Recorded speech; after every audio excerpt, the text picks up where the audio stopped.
Good day mga idol. So ngayon meron naman tayo unbox. Ito po ay DIY Bluetooth speaker sa Shopee. So mura lang po ito mga boss, no? Nasa 250 plus lang po yung price ito. So sulit na din ito mga boss para sa ating mga DIYers, no? Yan, meron po siyang mga parts. So need po natin po siyang symbol. So meron siyang PCB para sa biometer, saka yung guide niya. Saka meron siyang schematic diagram.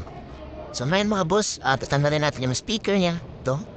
So, bali dalawa yung speaker niya. So, ito po 2 inches. Maliliit lang ito mga boss, pero sulit din siguro ito kung makatugtog na natin.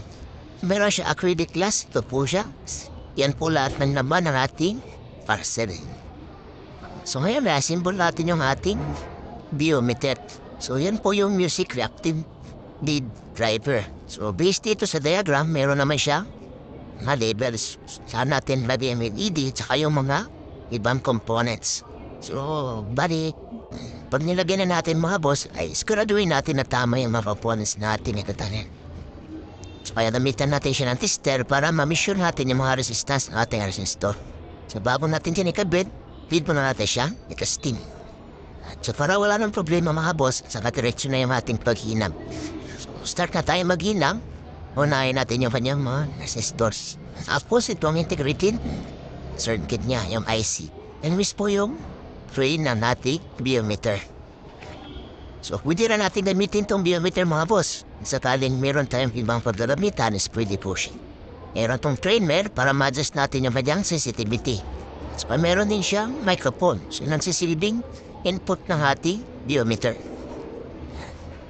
So, pagkatapos niyan ay lagyan naman natin yung kanyang transistor. Isang transistor lang yung ganito. Tapos, itong ating kapasitor. So, bali yung kapasitor ito mga boss, 6 yung pinandala niya. So, nasa atin na kung ano yan nilalagay natin. Pero kung sa diagram yung basihan natin is, meron naman siya nakalagay na value. So, ginangla din natin siya. Tapos, putulin natin yung resist wire. Yan. So, tapos, ay yung LED naman. May LED dapat UP natin siya ng konti based dito sa kanyang design sa kanyang enclosure. So, ano kayo nag-isa, sample, tapos kapit na din natin yung natitirang LED. Yan. So, bali, UP ko lang yung lead niya para mag-cash ito sa kanya. So, yan. So, bali, ito na mga boss, no? Tapos na at i-assemble na natin yung ating Bluetooth speaker. So, hinahin natin yung speaker, hihinal natin yung kanyang wire. Yan. So, napakadali lang gawin mga boss, no? Sa mga baguhan gusto matuto mag-build ng Bluetooth speaker. So, subukan niyo rin ito mga boss. So, yan. Lagyan natin sa acrylic.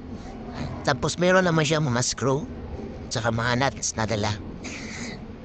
So, inahin natin yung speaker mga boss, side by side. Tapos, yung kanyang mismong body naman yung susunod natin. Yan. So, ito din yung kabila. So, yan. Okay na. Tapos, yung kanyang harap. So, tanggalin natin yung kanyang cover. And yung kanyang Bluetooth mga boss, Bluetooth module. Andyan po yung amplifier ng ano natin. Right, para sa speaker. Yung board po na nasinbol natin mga boss is para lang yun sa biometer. So, hindi po kasali doon yung amplifier. Yung amplifier niya mismo mga boss, andyan po sa Bluetooth module. Ito na yung kanyang main body, no? Yan. Lagay tayo ng switch. Balete dun mga boss, hindi siya inalamitan ng battery.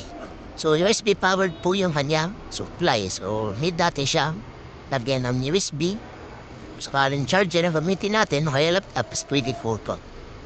So, yan po yung ating biometer. So, nakapustada na po siya. Tapos labihin natin naman yung wire. Yan yung wire ng ating power supply. At lang natin ito mga boss. Assemble ko na kasi yung kanyang PC.